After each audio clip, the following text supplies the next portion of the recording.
Hello दोस्तों, आज हम बात करेंगे विज्ञान के चैप्टर 4 की बात करेंगे, जिसका नाम है कार्बन एवं उसके यौगिक।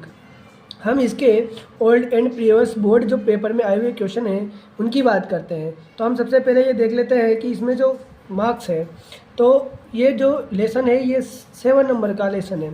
तो इसमें से 1 + 1 + 1 + 2 + 2 यानी कि 3 क्वेश्चन 1-1 नंबर के, उसके बाद 2 क्वेश्चन 2-2 नंबर के आए हुए हैं।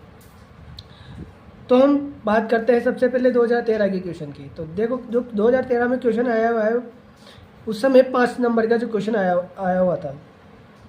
तो जो 5 नंबर का क्वेश्चन है वह अथवा में दिया हुआ था, इसके ये क्वेश्चन है। और इसके बाद जो एक क्वेश्चन है नीचे दिया हुआ है, तो ये अथवा में क्वेश्चन आया हुआ है। ठीक है, तो हम पहला क्वेश्चन देखते हैं कि एसिटिक अम्ल का रासायनिक सूत्र लिखिए। दूसरा क्वेश्चन है एथेन की इलेक्ट्रॉन बिंदु संरचना लिखिए। तो इसमें क्या करना था, एथेन की जो इलेक्ट्रॉन बिंदु संरचना है वो लिखनी थी। तीसरा है विषम परमाणु को उदाहरण देकर समझाइए। जो विषम परमाणु है उसको क्या करना है, उदाहरण देकर समझाना है। इसके बाद नंबर 4 चौथा क्वेश्चन है C2H6, C3H4, C3H8 तथा C2H4 में से असंतृप्त हाइड्रोकार्बन छाटिए। तो इनमें से जो असंतृप्त हाइड्रोकार्बन है उनको छाटना था। उसके बाद 5वां क्वेश्चन है साबुन एवं अपमार्जक में एक अंतर लिखिए। जो साबुन और अपमार्जक है उसमें आपको एक अंतर बताना था। ठीक है, इसमें अथवा में जो क्वेश्चन आया हुआ है वो क्वेश्चन अथवा में आया हुआ है इस प्रकार है कि आप देखिए कि निम्नलिखित को उदाहरण देकर समझाइए। ठीक है, तो निम्नलिखित जो दिए हुए हैं आपको उनको उदाहरण देकर समझाना है। पहला है संतृप्त हाइड्रोकार्बन, दूसरा है एल्कोहल का विकृतीकरण, तीसरा है प्रतिस्थापन अभिक्रिया और चौथा है हाइड्रोकार्बन का दहन। 5वां क्वेश्चन है असंतृप्त हाइड्रोकार्बन का हाइड्रोजनीकरण।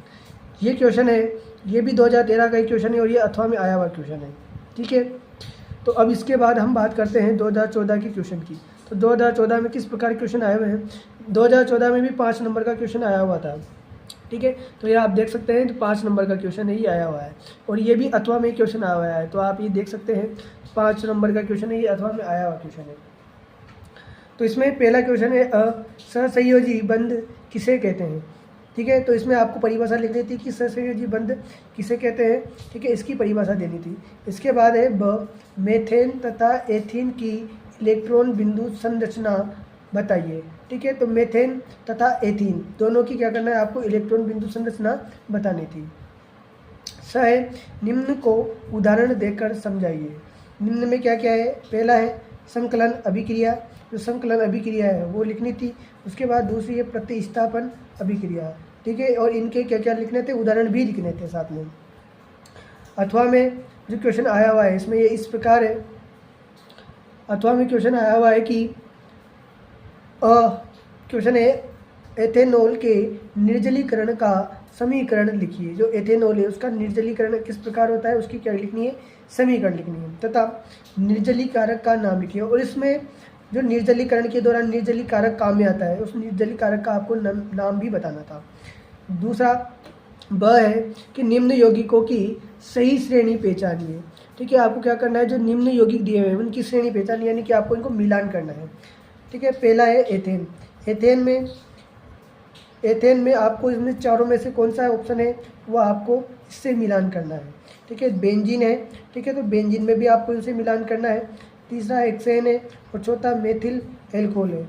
इसमें दिया हुआ है असंतृप्त हाइड्रोकार्बन, बी है लंबी श्रृंखला संतृप्त हाइड्रोकार्बन, सी है विषम परमाणु युक्त हाइड्रोकार्बन और डी संतृप्त हाइड्रोकार्बन।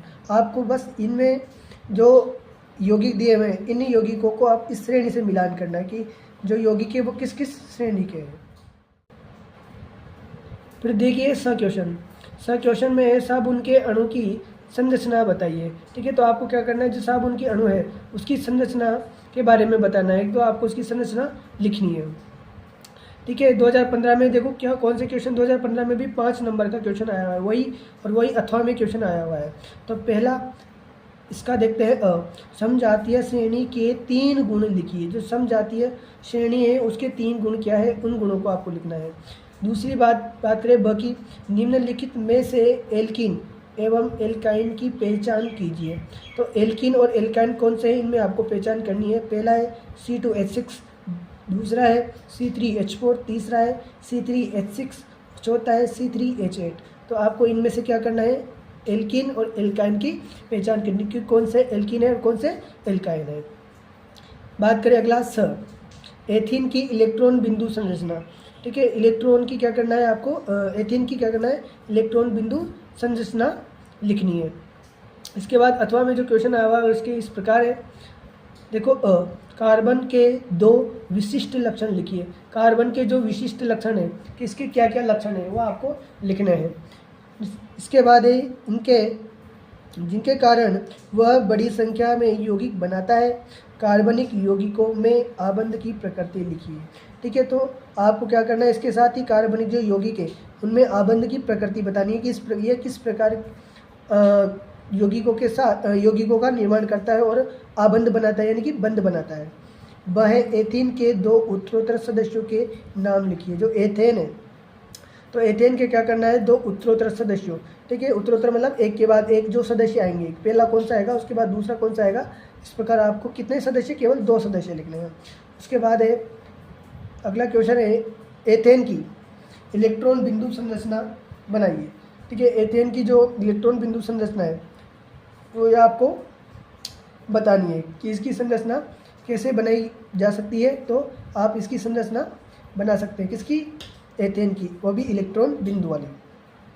2023 में आए हुए क्वेश्चन की बात करें, निम्नलिखित अभिकर्मकों के साथ एथेनॉल की रासायनिक अभिक्रियाओं के संतुलित समीकरण लिखिए। ठीक है, जो आपको दिए हुए हैं अभिकर्मक, पहला दूसरा, ठीक है, जो ये अभिकर्मक दिए हुए, इन अभिकर्मकों के साथ क्या करना है, एथेनॉल की रासायनिक अभिक्रिया को संतुलित समीकरण। ठीक है, जो समीकरण लिखनी है वो भी आपको संतुलित करनी है। तो पहला दिया हुआ है Na यानी कि सोडियम, और दूसरा दिया हुआ है 443 केल्विन तापमान पर सांद्र H2SO4। तो 443 तापमान पर सांद्र H2SO4 है, इसकी उपस्थिति में एथेनॉल किस प्रकार क्रिया करता है वो आपको बताना है। इसके बाद बात करें, दूसरा क्वेश्चन है, साबुन की मिसेल संरचना को सचित्रित कीजिए। ठीक है, तो आपको क्या करना है, जो साबुन की मिसेल संरचना है उसको चित्रित करना है। ठीक है, उसको बनाना है। आगे बात करें 2024 की, तो 2024 में देखो किस प्रकार क्वेश्चन आए हुए हैं।